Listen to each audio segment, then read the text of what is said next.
Alors bonjour à toutes et à tous, donc aujourd'hui je vais vous parler du fait de sauter un repas. Pourquoi? Parce que j'ai beaucoup encore de personnes qui me posent ces questions essentiellement dans l'objectif de perte de poids. Beaucoup de gens me disent, ou quand je demande par exemple qu'est-ce que vous déjeunez le matin, ou comment vous mangez à midi, ou etc., ou même le soir, beaucoup me disent je saute mon repas, en fait je mange pas et j'ai pas faim donc je mange pas, et même le petit déjeuner, de toute façon c'est par habitude, je bois un café, je m'en vais au travail et je mange pas. Après, quand je creuse un petit peu, souvent ces gens-là me disent le midi, par contre, je mange beaucoup plus en quantité parce que j'ai pas mangé le matin, donc j'ai beaucoup plus faim. Pareil pour le repas du soir. Alors le problème, c'est pas comme ça que ça se passe du tout. C'est pas parce que vous allez sauter un repas que vous allez perdre du poids, au contraire. Voilà, c'est l'inverse qui va se produire. Pourquoi? Je vous explique. Vous sautez votre repas du petit déjeuner, par exemple, vous vous levez, vous prenez votre café, vous partez au travail. Vous n'allez pas faire de collation parce que vous n'avez pas le temps, à 10 heures, donc voilà. Vous allez arriver le midi, par contre là vous avez une grosse faim. Donc qu'est-ce qui va se passer? C'est que vous allez manger déjà beaucoup plus vite que d'habitude, parce que vous avez cette faim, vous avez vos ventre qui creuse depuis un petit moment, donc il est temps de manger. Vous allez manger beaucoup plus vite et vous allez manger beaucoup plus en quantité aussi. Voilà. Donc c'est ça le problème, c'est que vous allez stocker en fait tout de suite en graisse. Voilà, c'est ça le souci. Donc le souci aussi, le fait de sauter un repas, c'est que vous allez ralentir votre métabolisme, donc vous allez brûler beaucoup moins de calories. Et donc, comme je l'ai expliqué, après vous allez stocker en fait, dès que vous allez manger votre repas du midi ou votre repas du soir, ça va être stocké immédiatement en graisse. Donc je le rappelle après, attention à ça aussi, c'est que il y a un risque sur du long terme, en tout cas je parle pour le diabète de type 2, après ça dépend aussi des personnes, et tout ce qui est cardiovasculaire aussi. On sait que c'est pas bon de fait de stocker du gras comme ça en quantité.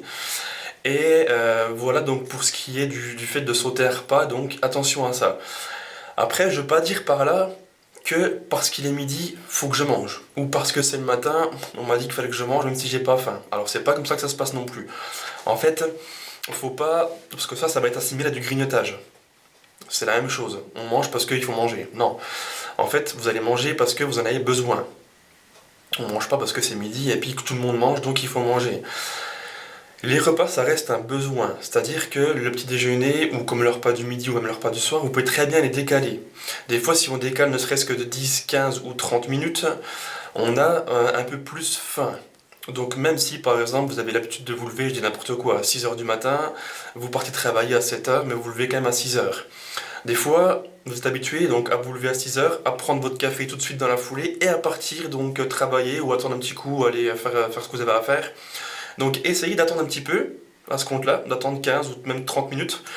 Et là, vous allez avoir forcément un petit peu plus faim quand vous le levez à 6 heures. Donc décalez sinon vos repas dans la journée pour avoir cette sensation de faim. Mais ne mangez pas parce qu'il faut manger, sinon ça reste du grignotage, ça on est d'accord. Voilà. Donc retenez ça. Le fait de sauter un repas, c'est pas bon, c'est pas ça qui vous fera justement perdre du poids. Essayez, si vous voulez justement perdre du poids, c'est de répartir vos repas sur la journée, en plusieurs repas avec des collations. Le fait d'avoir une collation ralentira en fait cette sensation de faim, que ce soit pour le midi et le soir, et vous allez manger beaucoup plus en fréquence, mais beaucoup moins en quantité. Voilà. Donc moi c'est les conseils que je vous donne. Donc si vous avez des questions, n'hésitez pas à commenter.